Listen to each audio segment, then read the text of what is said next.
여호와께서 그의 분을 내시며 그의 맹렬한 진노를 쏟으시며 시온에 불을 지르사 그 터를 사르셨도다. 대적과 원수가 예루살렘 성문으로 들어갈 줄은 세상의 모든 왕들과 천하 모든 백성이 믿지 못하였었도다.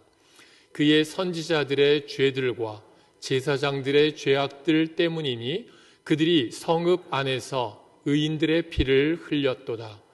그들이 거리에서 맹인같이 방황하며 그들의 옷들이 피에 더러워졌으므로 그들이 만질 수 없도다.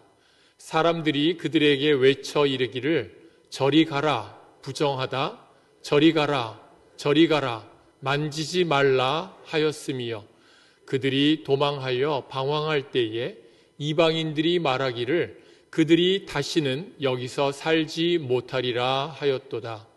여호와께서 노하여 그들을 흩으시고 다시는 돌보지 아니하시리니 그들이 제사장들을 높이지 아니하였으며 장로들을 대접하지 아니하였음이로다. 우리가 헛되이 도움을 바람으로 우리의 눈이 상함이여 우리를 구원하지 못할 나라를 바라보았도다. 그들이 우리의 걸음을 엿보니 우리가 거리마다 다 다닐 수 없으며 우리의 끝이 가깝고 우리의 날들이 다하였으며 우리의 종말이 이르렀도다. 우리를 뒤쫓는 자들이 하늘의 독수리들보다 빠름이여 산 꼭대기까지도 뒤쫓으며 광야에서도 우리를 잡으려고 매복하였도다. 우리의 콧김 곧 여호와께서 기름 부으신 자가 그들의 함정에 빠졌으며 우리가 그를 가리키며 전에 이르기를 우리가 그의 그늘 아래에서 이방인들 중에 살겠다 하던 자로다. 우스 땅에 사는 딸 에돔아 즐거워하며 기뻐하라. 잔이 내게도 이를지니 내가 취하여 벌거벗으리라. 딸 시온아 내 죄악의 형벌이 다하였으니 주께서 다시는 너로 사로잡혀 가게 아니하게 하시리로다. 딸 에돔아 주께서 내 죄악을 벌하시며 내 허물을 드러내시리로다. 아멘.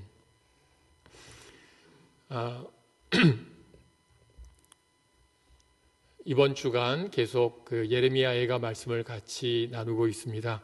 지난 월화수 저희 교역자 수양회를 다녀오면서 새벽기도 말씀을 올리지 못해서 우리 새벽기도 시간에는 한 20명, 25명 정도 이렇게 나오시지만 온라인으로 올려놓은 설교는 100여 명, 또 200명 이렇게 많은 분들이 같이 들으시고 말씀을 따라오시더라고요. 예레미야 애가를 그렇게 함께 많은 분들과 나누지 못하는 그런 시간이어서 좀 아쉽습니다. 예레미야 선지자는 예루살렘이 멸망하기까지 그러니까 유다의 제일 마지막 부분이죠. 40년 이상, 41년 정도 활동을 했던 유다의 마지막 선지자였습니다. 백성들이 하나님 앞에 계속적으로 죄를 범하고 반역하고 회개하지 않고 그래서 결국은 유다가 멸망하는 것까지 지켜봐야 했던 눈물의 선지자 그 예레미야서의 슬픔의 노래가 바로 예레미야 애가입니다.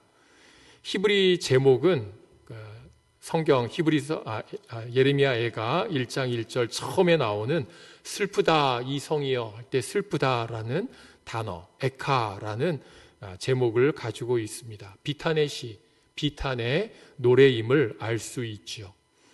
이 예레미야 애가는 유대인들이 아부월 9일 유대력으로는 5월인데요. 우리 달력으로 따지면 7월에서 8월 사이에 걸리는 그 아부월 9일 국치일입니다. 나라가 멸망한 그 날에 유대인들이 같이 모여서 이 예레미야 애가를 전체 낭독하고 계속 반복해서 듣고 하는 그러한 노래입니다. 예루살렘이 멸망했죠. 성전이 유대 왕국이 멸망한 슬픈 역사의 날을 기억하는 그러한 책입니다. 그런데 그 가운데에서도 하나님께 소망을 두는 하나님의 회복을 기대하는 그러한 내용이 예레미야 애가의 내용입니다. 슬프고 어려웠던 일, 놀라운 그러한 일들, 우리가 다들 많이들 기억하시지만 9/11을 혹시 기억하시지요? 2001년이었습니다. 벌써 23년 전인데요. 그 9/11이 터졌던 그날 여러분들 어디 계셨고 어디에서 그 뉴스를 접하셨습니까? 혹시 그때를 기억하지 않으십니까? 저도 너무 충격적이어서 기억을 합니다. 화요일 아침이었는데요. 우리가 옛날 그 예배당 아침에 출근을 했는데 그 당시에 오수영 집사님, 사무원으로 계시던 집사님이 막 뛰어나오시면서 이거 좀 보라고 인터넷 그 뉴스를 보시면서 그 9/11 그 빌딩이 비행기에 맞고 무너져 내리고 하는 것을 봤던 기억이 있습니다. 상상하기 힘든 그러한 일이 미국 본토에서, 그것도 뉴욕 중심에서 벌어졌지요. 공격을 받았지요. 거의 3,000명에 달하는 사람들이 죽었습니다. 우리가 잊어버릴 수 없는 그러한 날이었죠. 이번 월화수 여러분들 기도 가운데 교역자 수양회 남가주로 잘 다녀왔습니다. 우리 내년에 10월 달에 주총회를 우리 교회에서 호스팅하게 되는데 이번 주총회에 우리 교역자들이 전부 다 가서 잘 참여하고 보고 배우고 하는 귀한 시간이었습니다. 이번에 비행기를 타고 갔는데요. 비행기 타면서 탈 때마다 참 우리의 일상이 911 이전과 이후가 이렇게 바뀌었구나. 또 그 줄을 쭉 서서 검색대를 통과하면서 또다시 느꼈습니다. 상상할 수 없는 일이 벌어졌다. 지금 오늘 우리가 읽은 이 예레미야 애가서에서 그 얘기를 해주고 있습니다. 상상할 수 없는 그러한 일 벌어졌다라는 얘기를 하죠. 어떤 일인가? 예루살렘이 함락되는 일이었습니다. 12절 말씀을 보시면요, 대적과 원수가 예루살렘 성문으로 들어갈 줄은 세상 모든 왕들과 천하 모든 백성이 믿지 못하였다. 누구도 상상할 수 없는 대적들이 예루살렘 성에 쳐들어와서 성이 무너질 것 알 수 없었던 일이었다. 상상할 수 없는 일이었다라고 얘기를 합니다. 여기 앉아 계신 많은 분들이 성경을 많이 공부하셨고 설교를 많이 들으셨고 신앙생활을 하시면서 구약의 예루살렘 그 이스라엘이 멸망했었지, 포로로 잡혀갔었지, 너무나 우리에게 익숙하기 때문에 그냥 당연한 일이라고 쉽게 넘어갈 수 있습니다. 그렇게 느끼실 거예요. 그런데요, 이게 예레미야에게 또 당시에 이스라엘 사람들에게 얼마나 샤킹한 일이었는지, 9/11보다도 더 크고 놀라운 일이었습니다. 도저히 상상할 수 없는 일. 하나님이 통치하시는 나라입니다. 하나님이 임재하시는 성전입니다. 바로 그곳이 무너진 것이죠. 사실 이스라엘 사람들이요, 조금 잘못 생각하고 있었습니다. 하나님의 성전, 하나님이 우리와 함께 하신다, 마치 부적을 가지고 있기 때문에 나는 해를 당하지 않아 라고 하는 것처럼 잘못된 신앙으로 오만하게 생각했죠. 아무도 우리를 넘볼 수 없어. 왜냐하면 하나님의 임재가, 이 성전이 우리 가운데 있기 때문에. 좀 잘못된 생각은 하고 있었지만, 그러나 하나님이 통치하시는 나라가 무너졌다, 하나님이 임재하시는 성전이 회파되었다, 멸망했다 라고 하는 건 도저히 상상할 수 없는 그러한 일이었죠. 믿을 수 없고 꿈도 꾸지 못했던 그러한 일이 현실에서 벌어졌던 것입니다.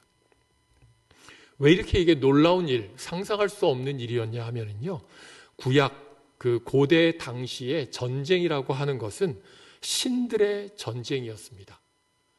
그냥 어느 나라가 강하기 때문에 약한 나라를 쳐들어간 게 아니고요, 우리가 믿는 신이 더 강하기 때문에 너희 약한 나라의 약한 신이 다스리는 나라를 쳐들어간다라고 생각했던 것입니다. 구약에 여러분들 하나님의 언약궤를 빼앗겼던 것을 기억하십니까? 그 언약궤가 갔을 때 블레셋의 다곤 신전에 놔뒀고요, 아침이 되고 나니까 다곤 신삭이 무너져서 다 부러졌었죠. 신들의 전쟁이라는 생각을 많이 했습니다. 그런데요, 여기 시편에 보여주는 것처럼 하나님은 어떤 분이십니까? 여호와는 크신 하나님이실 뿐만 아니라 모든 신들보다 크신 왕, 신이라고 하는 것들을 다 통치하시는 그러한 분이십니다. 천지를 만드신, 하늘을 지으신 우상과는 다른 그러한 하나님이시다. 그 하나님이 우리 하나님이시다. 세상의 많은 신들과는 도저히 비교할 수 없는 그러한 하나님이신데 그 하나님이 다스리시는 나라가 무너졌다. 도저히 말도 안 되는 일이 벌어졌던 것이죠. 왜 그럴까요? 어쩌다가 이런 일이 벌어졌을까요? 그 원인에 대해서 얘기합니다. 첫 번째로는요, 종교 지도자들의 죄악입니다. 영적인 타락이 있었지요. 13절에 보면 선지자들의 죄, 제사장들의 죄악을 얘기하고 있습니다. 종교 지도자들의 죄악으로 인해서 그 성에 피가 가득했다라고 얘기하죠. 종교적인 타락을 얘기합니다. 어떤 결과가 있었나요? 14절에 보면 그 피로 인해서 그 지도자들의 옷이 더럽혀졌습니다. 그래서 15절에 많은 사람들이 그들을 배척하고 내어쫓지요. 부정하다. 저리 가라, 저리 가라 라고 그 사람들, 종교 지도자들은 자기 이익을 위해서 죄악을 행했는데 그 죄악 때문에 백성들에게 버림받는 그러한 일들이 있었습니다. 뿐만 아니라 15절 계속해서요. 그들이 다시는 여기 살지 못하리라. 쫓겨나는 일들. 16절에도 그들을 흩으시고 하나님이 그들을 온 세상으로 포로로 잡혀가게 하시는 그러한 일들이 있었다라고 얘기합니다. 이러한 죄악들, 거기에 대한 결과들 뿐만 아니라 두 번째,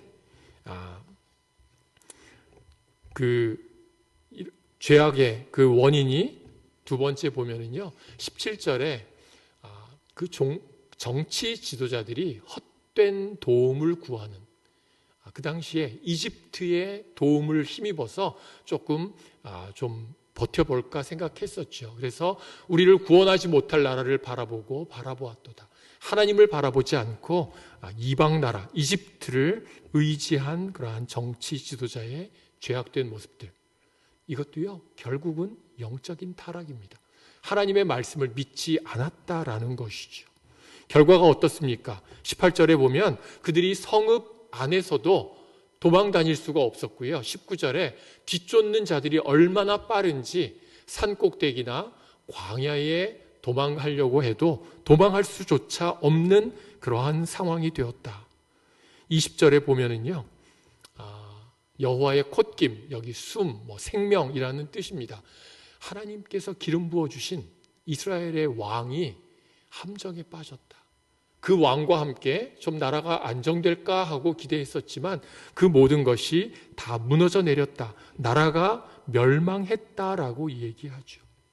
이들의 총체적인 죄악, 정치 지도자들이, 종교 지도자들이 죄를 범하고 그 죄로 인해서 이렇게 하나님께서 포로로 잡혀가게 하시고 아무도 숨지도 도망하지도 못하는 완전한 파멸을 얻게 된 그러한 일들.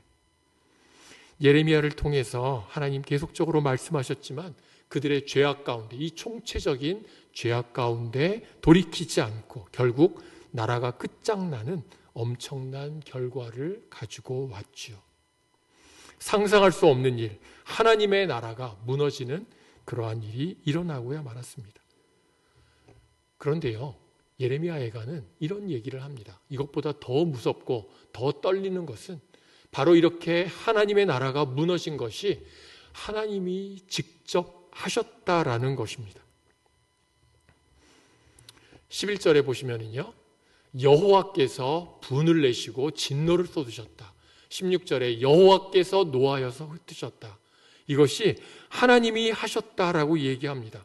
얼마나 하나님이 재앙을 내리셨냐 하면 11절 끝에 그 터를 사르셨도다. 그냥 그 기초까지도 완전히 뒤집어 엎으실 정도로 하나님이 재앙을 내리셨고 16절에 보면은요, 포로로 다 흩어버리셨다라고 얘기를 합니다.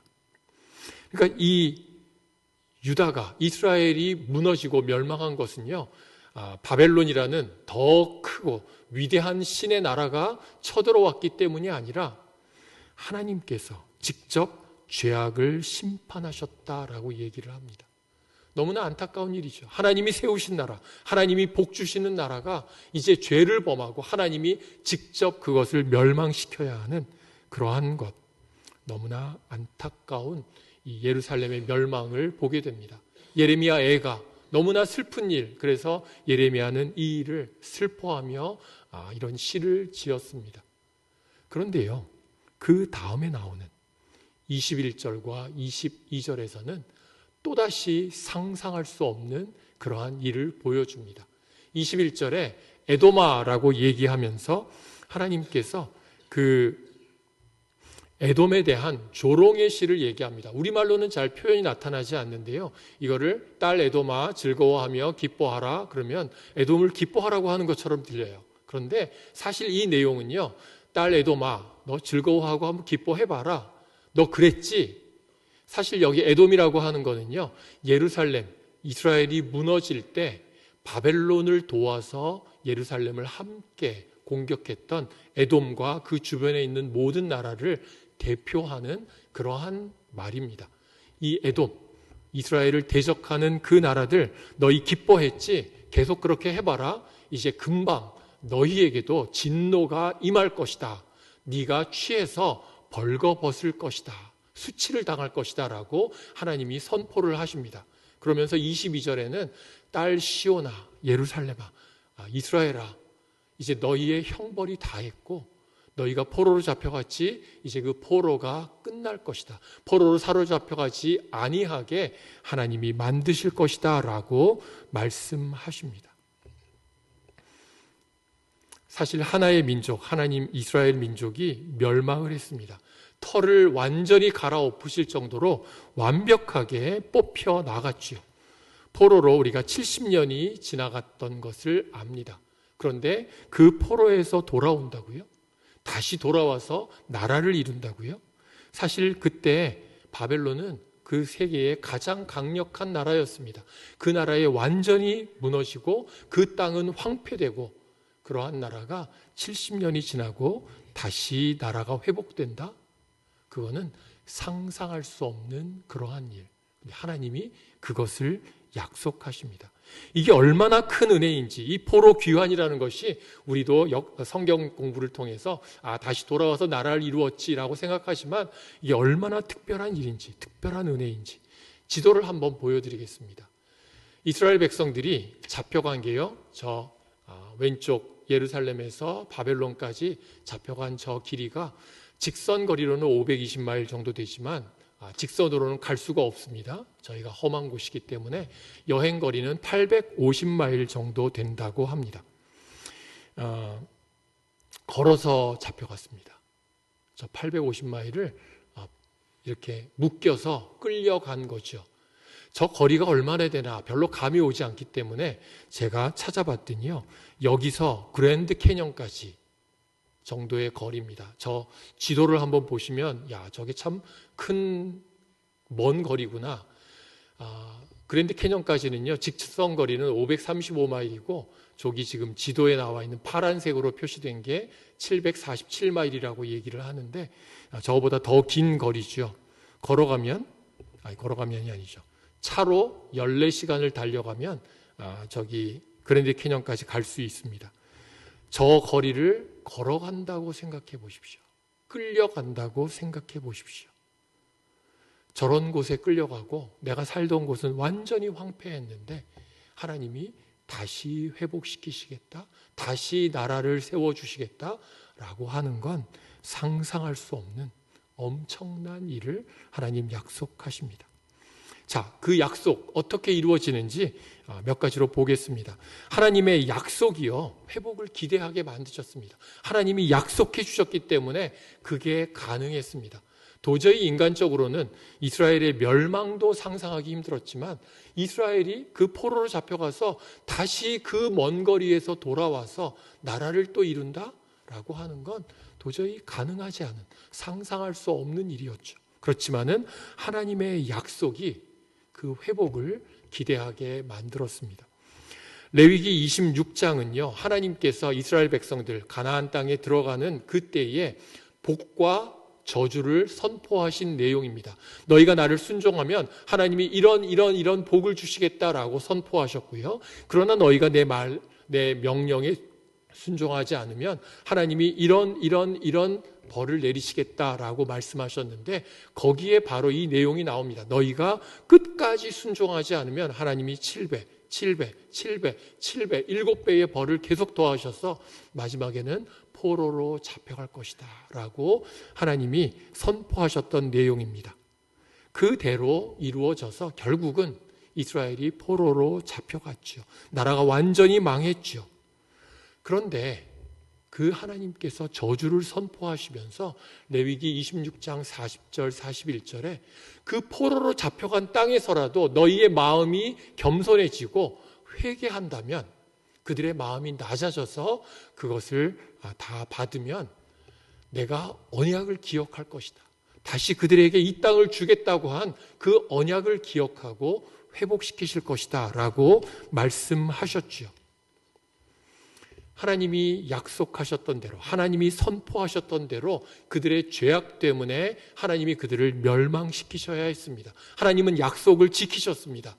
그 하나님, 약속하신 하나님은 회복 또한 약속하셨기 때문에 하나님의 그 약속 때문에 지금은 나라가 멸망하고 도저히 회복될 수 없는 그 상황에서도 하나님의 약속을 붙잡고 그들은 회복을 기대할 수 있었던 것입니다. 하나님은 그런 하나님이십니다. 약속하시는 하나님, 우리에게도 약속의 말씀을 주시는 하나님, 회복시키시는 하나님이십니다. 두 번째는요, 하나님의 인자와 긍휼이, 하나님의 성실하심 때문에 이러한 일들이 가능했다라고 말씀드립니다.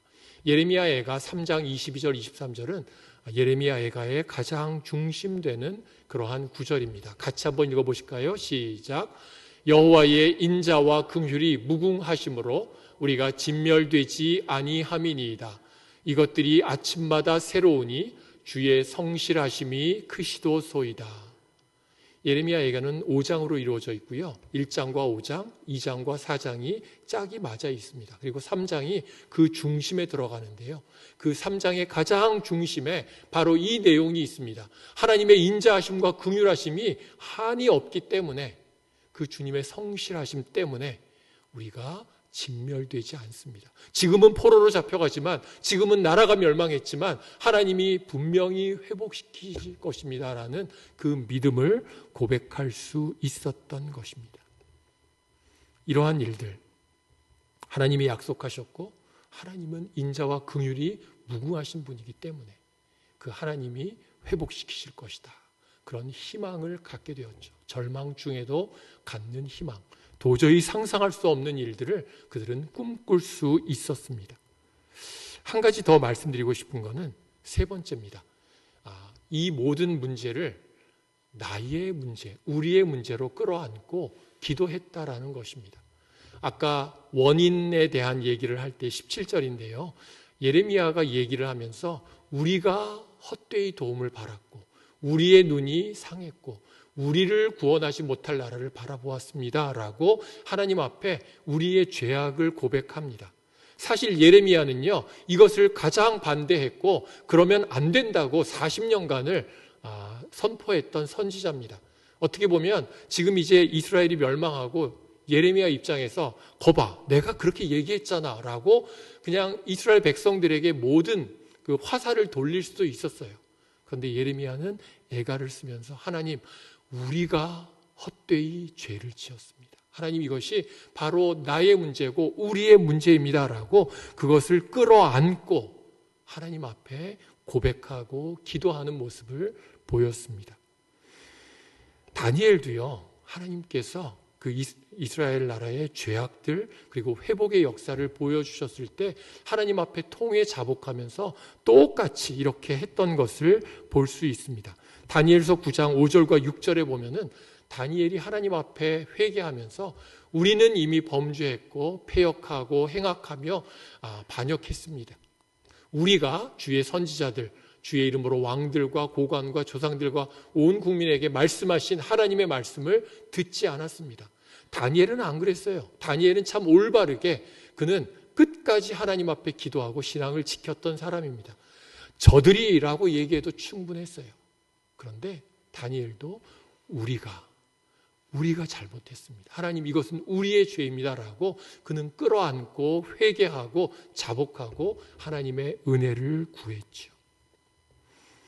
이러한 모습 우리 가운데 있기를 원합니다. 하나님이 우리를 회복시키려고 하실 때 먼저 회개하기를 원하시고요. 그것은 저 사람 잘못입니다 라고 잘못을 지적하는 것이 아니라 그것이 나의 문제입니다. 하나님, 우리가 잘못했습니다 라고 함께 끌어안는 것 하나님께서 원하십니다. 하나님의 자비와 긍휼, 상상할 수 없는 놀라운 일들을 이루어 주시는 그 하나님 앞에 우리가 어떻게 나아가야 할지 이 시간 다시 한번 생각하는 그러한 시간이 될 수 있기를 원합니다.